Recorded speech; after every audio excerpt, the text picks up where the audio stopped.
முதல் வாசகம் திருத்தூதர் பணிகள் நூலிலிருந்து வாசகம். அதிகாரம் 5 வசனம் 17 முதல் 26 முடிய. அந்நாட்களில் தலைமை குருவும் அவரை சேர்ந்த சதுசேய கட்சியினர் அனைவரும் பொறாமையால் நிறைந்து திருத்தூதரை கைது செய்து பொது சிறையில் காவலில் வைத்தனர். ஆனால் இரவில் ஆண்டவரின் தூதர் சிறைசாலையின் கதவுகளை திறந்து அவர்களை வெளியே அழைத்துச் சென்று, நீங்கள் போய் கோவிலில் நின்று வாழ்வு பற்றிய வார்த்தைகளை எல்லாம் மக்களுக்கு எடுத்துக் கூறுங்கள் என்றார்.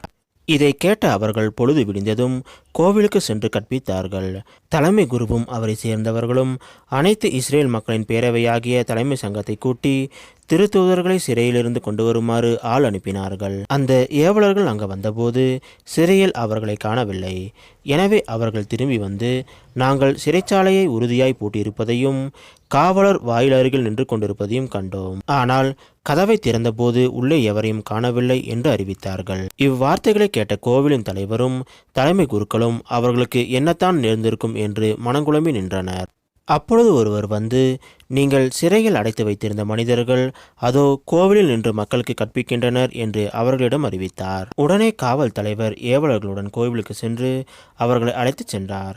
மக்கள் கல்லறிவார்கள் என்று அவர் அஞ்சியதால் வன்முறை எதுவும் கையாளவில்லை. இது ஆண்டவர் வழங்கும் அருள்வாக்கு. இறைவா உமக்கு நன்றி.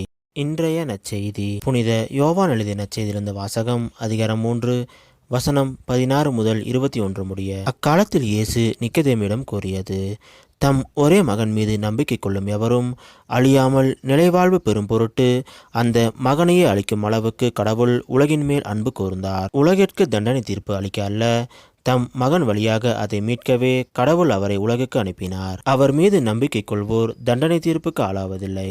ஆனால் நம்பிக்கை கொள்ளாதோர் ஏற்கனவே தீர்ப்பு பெற்றுவிட்டனர். ஏனெனில் அவர்கள் கடவுளின் ஒரே மகனிடம் நம்பிக்கை கொள்ளவில்லை. ஒளி உலகிற்கு வந்திருந்தும் தம் செயல்கள் தீயனவாய் இருந்ததால் மனிதர் ஒளியை விட இருளையே விரும்பினர். இதில்தான் அவர்களுக்கு எதிரான தண்டனை தீர்ப்பு அடங்கியுள்ளது. தீங்கு செய்யும் அனைவரும் ஒளியை வெறுக்கின்றனர். தங்கள் தீச்செயல்கள் வெளியாகிவிடும் என அஞ்சி அவர்கள் ஒளியிடம் வருவதில்லை. உண்மைக்கேற்ப வாழ்பவர்கள் ஒளியிடம் வருகிறார்கள். இதனால் அவர்கள் செய்யும் அனைத்தையும் கடவுளோடு இணைத்தே செய்கிறார்கள் என்பது வெளியாகும். இது கிறிஸ்து வழங்கும் நற்செய்தி. கிறிஸ்துவே உமக்கு புகழ்.